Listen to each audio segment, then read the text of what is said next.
What makes some microlearning courses incredibly effective while others get ignored?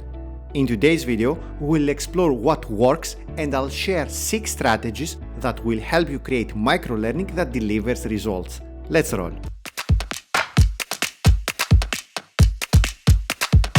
When faced with an issue, most people search online for answers, typically using YouTube. They click the first video and watch. After a few minutes, it's likely to find it unhelpful and walk away. This is because when we are looking for a solution to a problem, we want to solve it as fast as possible. This is how we are programmed. The same applies to learning. If the first source didn't provide you with the answer you were hoping right away, you might find yourself seeking out for the next source, overlooking the one that didn't instantly help you. And this is often the case with traditional training, where people can feel overwhelmed by too much information. This is where microlearning comes in. Microlearning is a training approach that delivers content in brief, focused learning units where each unit is designed to meet one specific training objective. Microlearning promotes the design of training programs that can respond quickly to learners' needs. Practically, through microlearning, instructional designers focus on delivering bite-sized pieces of content that are easy to understand, quickly absorbed, and are targeted to address specific challenges. In essence, it helps learners quickly locate the exact information they need to fill a specific knowledge or skill gap. Let's consider 2 training audiences: working professionals and Gen Z learners. The average working person dedicates only 1% of their available time to professional development. With such limited time, it's unrealistic to expect them to commit to extensive training programs. Then there is Gen Z. With an attention span of around 8 seconds, it's utopian to expect that Gen Z will sit passively and attend a lengthy training program for hours. Since microlearning prioritizes the audience's time constraints or often their complete lack of time, it becomes exceptionally valuable for anyone. And you know what else is valuable for busy professionals? Accessing the web without geographical blocks or privacy compromises. That's where GoLogin comes in, a new anti-detect browser. You just create your profile, select the proxy server you wish from the list, and you can start navigating the web without any website tracking your every move. With GoLogin, you can access any platform or resource from anywhere, shield your online activity, and manage separate profiles. Whether you are using content libraries and emails across different profiles or testing modules and LMSs from various locations, GoLogin has got you covered. Besides, you can easily share account access with your team, which lets them continue their session on a different device. All new users will receive 2 GB of proxy traffic for no cost, ensuring fast and private connections. Try GoLogin for free today with the link in the description.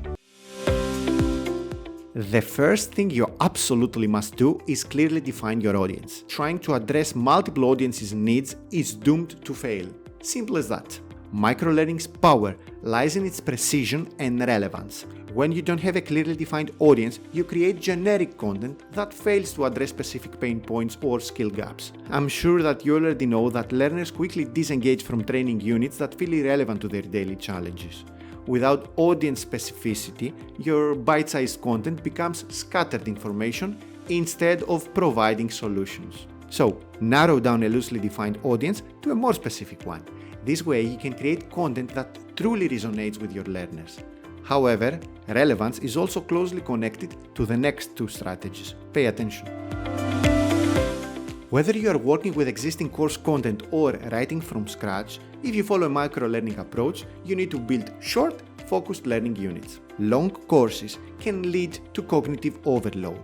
Microlearning directly opposes this.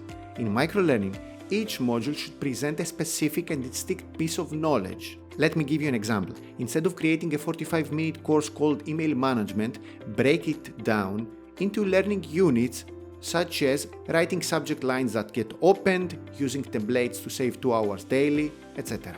Divide your training program into units where each unit covers a specific training objective. And remember, each objective should align with the distinctive knowledge or skill gap. make sure each unit focuses on a single pain point or challenge rather than attempting to address multiple questions within a learning unit. Here is a quick tip. When a unit is complete, ask yourself if the information presented in the unit effectively answers the learner's question, "What's in it for me?" If it clearly addresses the training objective, you are on the right track. By the way, if you need more tips on how to avoid cognitive load when designing training content, stick till the end of the video.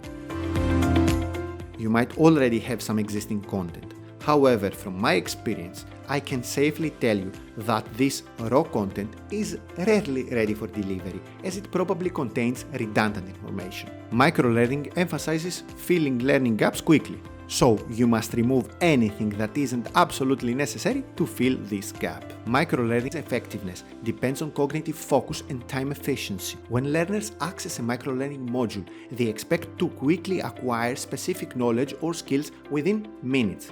Unnecessary content creates cognitive overload, dilutes the core message, and wastes precious learning time. In microlearning, every word, image, and interaction must serve the primary objective. When analyzing the content, remove all extraneous information that's not necessary to fill the knowledge gap. The microlearning approach emphasizes discarding the useful information and keeping only what's essential for the learner, what I call the must-know content. Each learning unit should be completely standalone. This means it must be comprehensible without requiring learners to visit previous units first. Every unit should contain different, independent information. This also means any assessment items or activities must complement only a single unit. That's why I avoid creating activities that require learners to complete other units first, such as a final assessment. I leave this kind of assessment for traditional training approaches. Besides, since units must be independent, they should also be accessible without forcing learners to follow a specific path. So, unlock any navigation restrictions between units. But to achieve this strategy, you must closely follow the next one too. Choose a simple, logical structure for your content. Yeah, I know, I said each unit should stand alone, but when units are combined in a sequence, they should still form a cohesive training program that gives depth to the learning experience. Think of Duolingo. Duolingo offers standalone learning segments that each lasts for less than a few minutes. Yet, if these segments are combined together, they last for hundreds of hours, forming a complete learning experience. So, this is what I do to ensure that my structure makes sense. I reread the outline of the training program, or I prompt an AI tool to review it, like Claude or ChatGPT. During the process, I ask myself, or the AI if you prefer, if the flow of information makes sense, and if not, I make the necessary adjustments. By reading a unit's title, learners should easily understand its content. This strategy guarantees that they can quickly locate the information they are looking for. So, with this in mind, it's better to avoid overly long titles, but keep them descriptive enough to answer the "what's in it for me" question. For example, boundary management can be changed to setting boundaries between personal and professional life. Although the original title was short, which is cool, it didn't clearly define the unit's purpose. This, though, doesn't mean that you should create extremely long titles that might overwhelm the learner. Striking the right balance between brevity and clarity is essential to ensure the title serves its intended purpose. There is no universal standard for the length of microlearning units. As a rule of thumb, I try to make each unit last between 2 and 7 minutes. This allows people with busy schedules to engage with the content effectively without losing their interest. However, some studies suggest that microlearning units lasting 2 to 5 minutes are most effective for learning retention, while up to 10 minutes is acceptable for slightly more complex topics.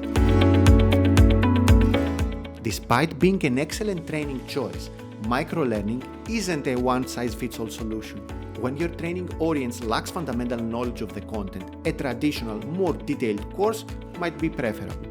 For instance, if you are training people about completely new concepts, let's say when to use past simple instead of present perfect, adopting a microlearning approach can be challenging. This is because the training audience might lack the crucial prior knowledge needed to build upon the new concepts effectively. All in all, microlearning transforms training by delivering focused, bite-sized content in self-contained units that target specific training gaps while respecting learners' time and cognitive limits. If you follow the strategies I shared, you will likely create great microlearning experiences that don't put any mental strain on the learners. Now, if you want to reduce cognitive load even further, click the video on your screen for 9 essential tips to reduce cognitive load for instructional designers. Till the next time, see you.